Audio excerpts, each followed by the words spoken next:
Dans cette première vidéo, je vais vous présenter le travail d'écriture que j'ai effectué sur l'histoire des Berbères dans l'Antiquité, à partir de leur apparition dans les chroniques historiques, jusqu'à la fin de la Numidie unifiée, survenue avec la mort de Yugurta. Actuellement, ce travail est composé de 7 chroniques romancées, qui sont toutes consacrées à la Numidie, et spécifiquement au règne du roi Massinissa, suivi d'une trilogie que j'ai consacrée au roi Yugurta.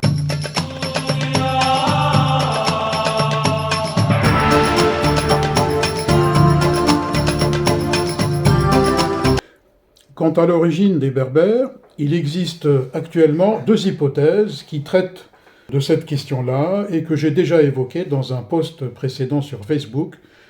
Il est donc inutile que j'y revienne ici, mais je vous invite à visiter ma page sur laquelle donc vous trouverez l'article en question ou Denis Chetty-écrivain. Mais cependant, je dois dire que depuis la publication de mon article, des faits nouveaux sont apparus et qui ont trait à la génétique des Nord-Africains et qui nous éclairent un peu plus quant à leur origine.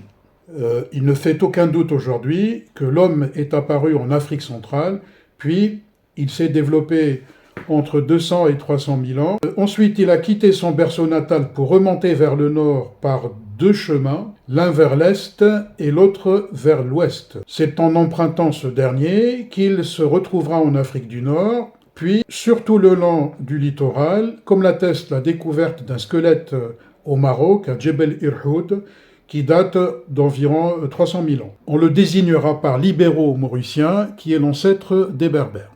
Quoi qu'il en soit, on peut donc affirmer aujourd'hui que les autochtones de l'Afrique du Nord sont bien des Berbères, qui seront à leur tour envahis par le Nord par une vague de fermiers anatoliens venant d'Asie, 4000 ans avant Jésus-Christ environ, et passant par l'Europe à la fois par l'Espagne et par l'Italie, et plus tard, il y a eu une autre invasion qui est venue du Proche-Orient et qui donnera naissance aux Capsiens, qui sont très fort répandus en Numidie.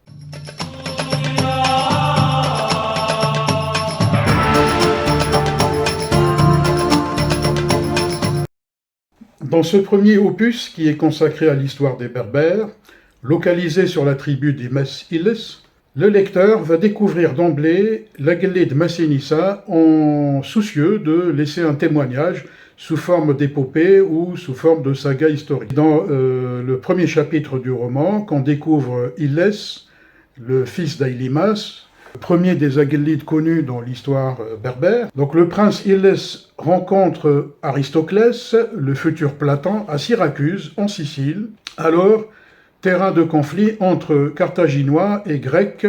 Tous deux vont se retrouver esclaves chez Denis le Tyran, qui était le maître de l'île, et tous deux vont s'imprégner l'un et l'autre de leur culture réciproque, essentiellement sur le plan philosophique, mais aussi sur le plan, donc je dirais, culturel, que des notions accessibles aux 2 personnages. Iles devient un disciple du maître, et à leur libération, il va suivre Platon en Grèce et va participer à la fondation de la première académie philosophique, avant de retourner dans sa terre natale, en empruntant un détour par Cyrène, là où les Grecs avaient réussi, quelques siècles auparavant, une implantation coloniale en assimilant l'élément autochtone berbère, je dirais d'une manière réussie.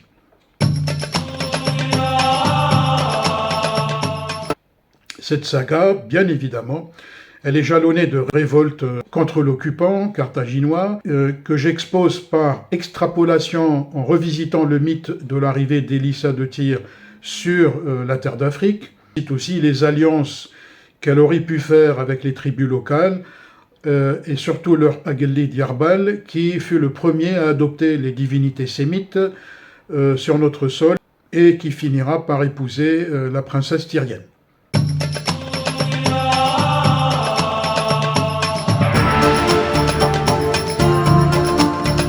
En début de carrière, j'ai enseigné un module de civilisation à l'université de Constantine.